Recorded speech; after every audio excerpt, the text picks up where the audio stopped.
Chapter 2. Zeke's mother's laugh carried through the house. Her laugh, deep and emanating through every bit of her body, brought tears to her eyes.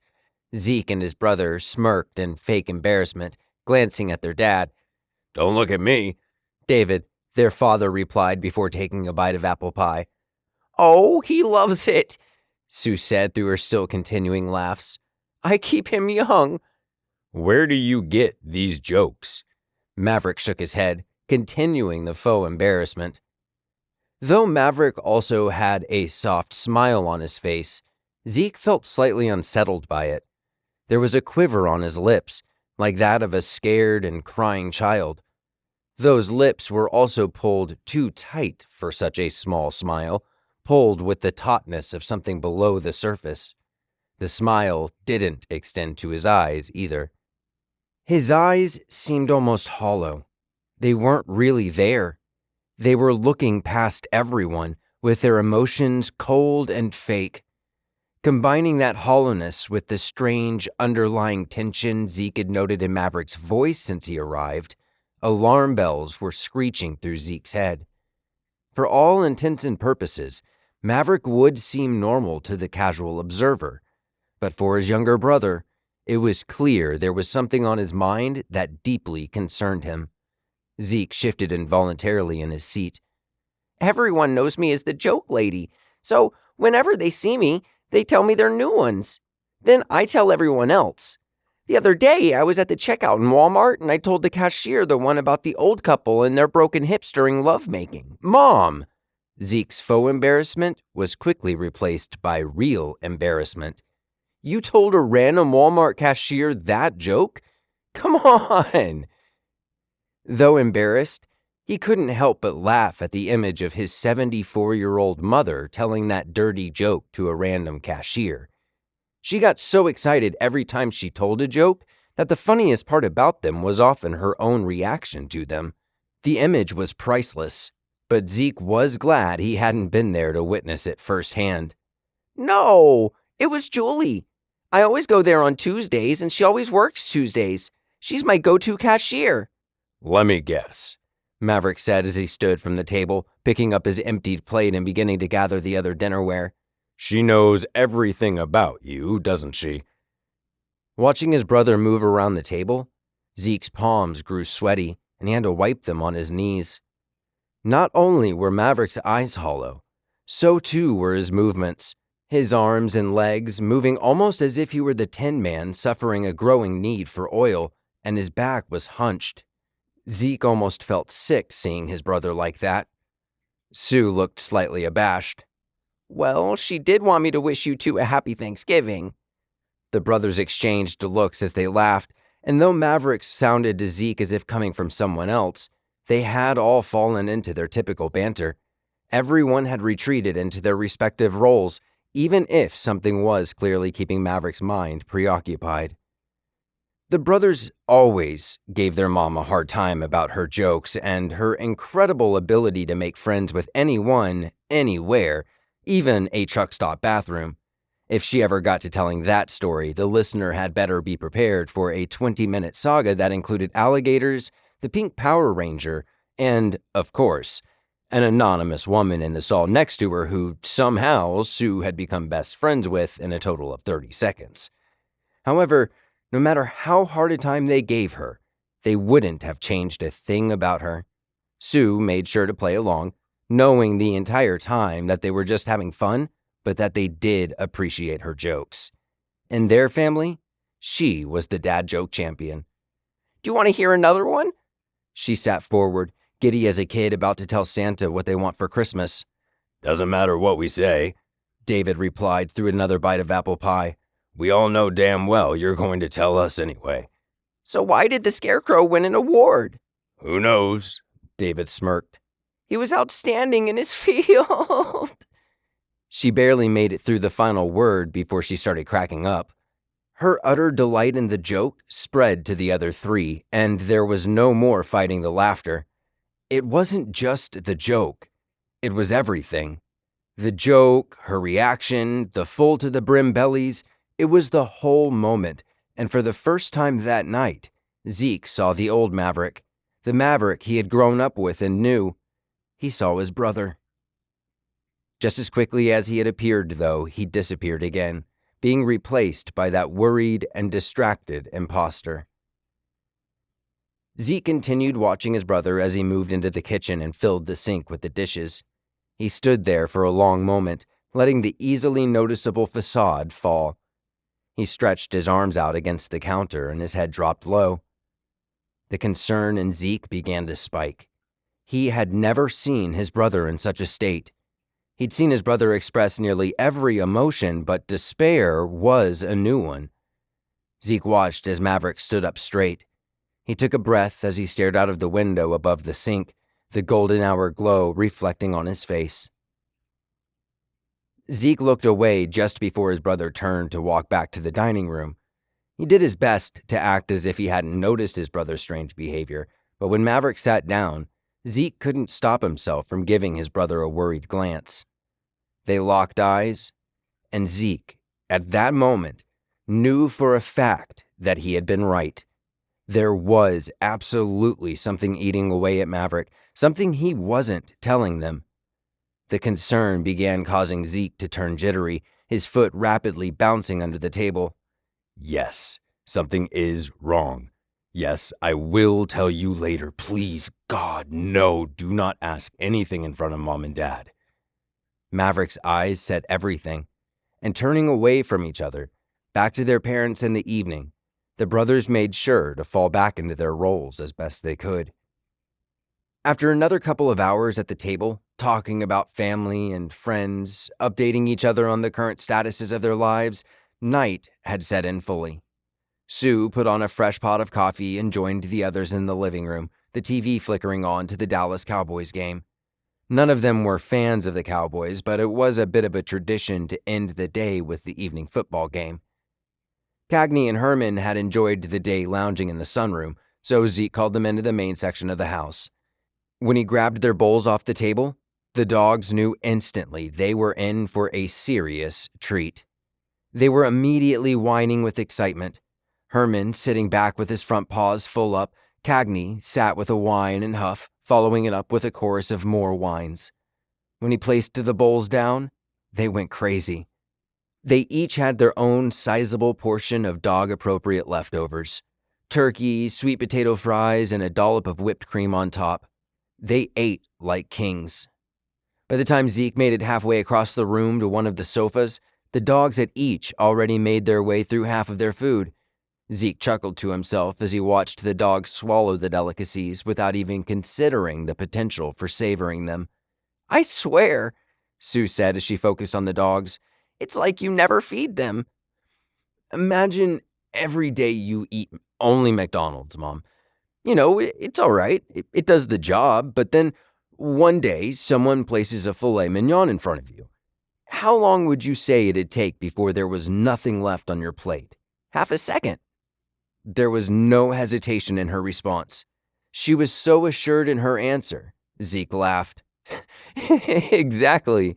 They're getting some filet mignon after a year of nothing but Big Macs. Spoiled is what they are. How's Nemo? Sue asked Maverick, his face still covered in that slightly too tight smile. He's good. He's staying with a coworker who's also got a mini Aussie. Called this morning, and they're apparently having a blast. Good. You know, I bet Nemo and Cagney would love playing with each other. Bet they'd never stop. You'll have to get them together one day. Maverick scratched the back of his neck. It was a simple proposition that would typically receive a response immediately, but it struck Zeke as to how long it took Maverick to simply respond with, Yeah. The tone was heavy and reserved. Sue felt it too, noting a strange, disheartened ambiguity about it. She didn't follow up the comment, and the room fell back to silence with nothing but the commercials on the TV sounding out. Within the next hour, David was asleep on the sofa, his head tilted and his snoring as loud as the game on TV. Sue was sitting a spot next to David, her eyes on her tablet, its growing colors rolling across her face as she played the latest slot machine app. As the game rolled on, Zeke could feel the tension, the fear coming from his brother next to him. Every shift of his body, every casual glance at the ground reiterated the feelings. When the game came to a close a while later, the only alarm Zeke ever set went off on his phone. Pulling the device from his pocket and silencing it, he stood. Well, time for my nightly smoke. Be right back. The night was freezing, the dampness from that day's ice melt now being felt in the air. It was colder than his morning cigarette had been, the smoke now getting lost in the fog of breath he exhaled rather than the mist of a desert morning. The door to the house closed behind him with a thud as he took a drag. He turned to see his brother zipping up his jacket and stepping down the porch steps. Great meal, Maverick said in a pathetic attempt at small talk as he came up to Zeke. Yeah, it's weird. Mom can't cook for 364 days of the year, but Thanksgiving? It's like that woman transforms into a 5-star chef. Maverick chuckled, but offered no other reply. Zeke took another drag from his cigarette as an owl's hoot called out from somewhere in the forest around them. Zeke was cold straight through to his bones, and he could still feel that sense from his brother of something being desperately wrong. Zeke knew it could be something like Maverick losing his job, but as horrible as that would have been, something was telling Zeke that there was much more of a serious issue. Looking up to the star-filled expanse above, he exhaled, the smoke dancing across the twinkling figures in a spirited motion. With the secluded nature of their parents' home, on clear nights like that one, the Milky Way stretched from one side of the horizon to the other, the vast expanse of the universe on full display above as it peeked through the fir trees.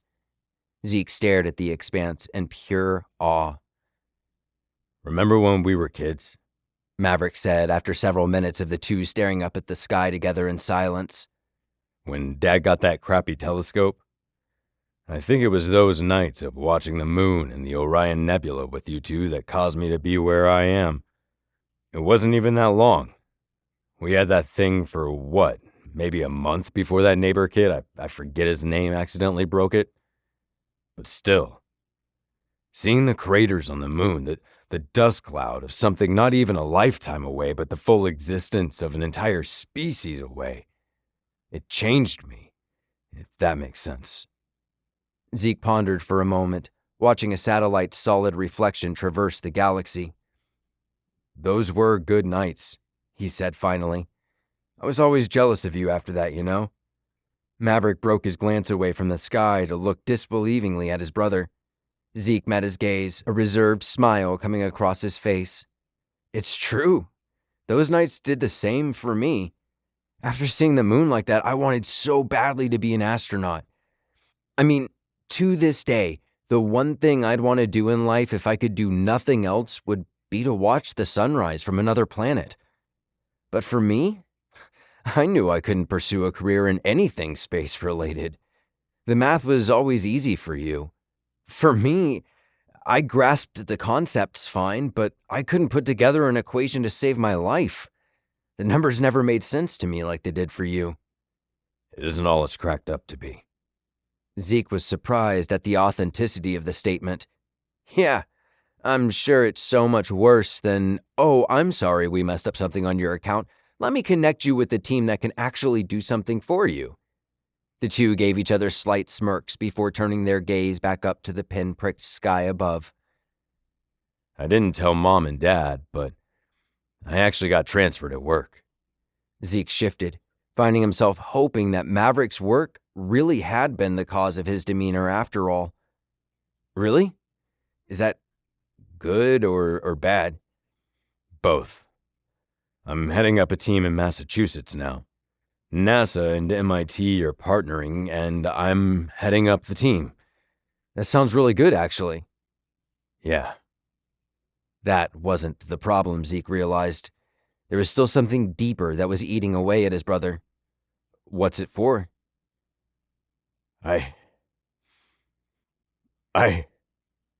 Maverick seemed to be choking on the words, unable to force them out. It's all right if you can't tell me. Zeke took the final puff of his smoke and flicked the cherry off, clamping the remaining tip in his fingers. I get it. Don't worry. But I'm going to go back in. It's too cold out. As he turned to go back inside, Maverick reached his arm out, blocking Zeke from leaving. Hold on. Maverick's voice was suddenly shaky. Zeke realized that the underlying tension he'd seen his brother fighting through the night was coming out. Maverick was finally going to tell him what the hell was bothering him. I want to tell you something, but, well, I don't want to tell you. I wish this were something no one ever had to tell anyone, but you need to know. I feel like you really need to know. I need to tell you. It's really... What is it, Mav? Maverick and Zeke locked eyes, and Zeke found himself taken aback. The look of fear and hopelessness that was exuding from Maverick was something Zeke had never expected to see. What if I were to tell you that the world is going to end on May 4th? That this is the last Thanksgiving anyone will ever have? What if I were to tell you that not only will nothing on Earth exist after that, but not even the Earth itself will exist after? Zeke's immediate urge was to reply with, "I'd call you a moron." But there was no idiocy behind Maverick. "What are you saying, Mav? Are you seriously saying the Earth is about to be destroyed?" Despite the look his brother was giving him, Zeke couldn't repress a laugh. The idea of his brother's words being true was something that seemed so far from reality that a laugh felt the only way to respond. Maverick's unchanging look, though, quieted that laugh almost instantly. Maverick stared at his brother in silence for a long moment before glancing back up at the stars, his voice coming out in a soft song to the heavens above. Yeah, Zeke. Yeah. That's exactly what I'm saying.